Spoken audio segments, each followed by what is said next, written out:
Hallelujah, dinron lo paken diseh Rapiu majibo Kendibo jeng ganiu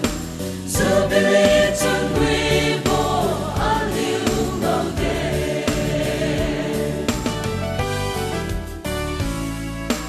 Rankhaipiu tu thon Chunwibo patu bora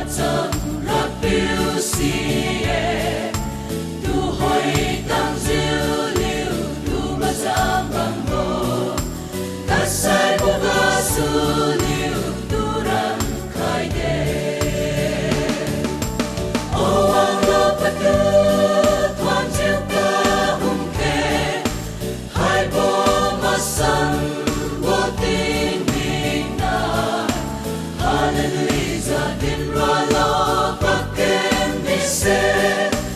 Rapiu majibo Kendibo jeng ganiu Jubilee Chunwibo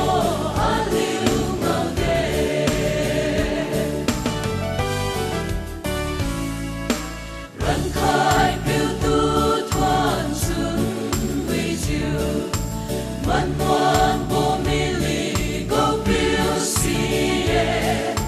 thiu niu mặc chiu pa na mai an wang de Jubilee go lu bo bang piu da ke o wanglo patu thon chiu kahum Haibo masan wo tingmik Hallelujah, dinron lo paken diseh Rapiu majibo Kendibo jeng ganiu Jubilee Chunwibo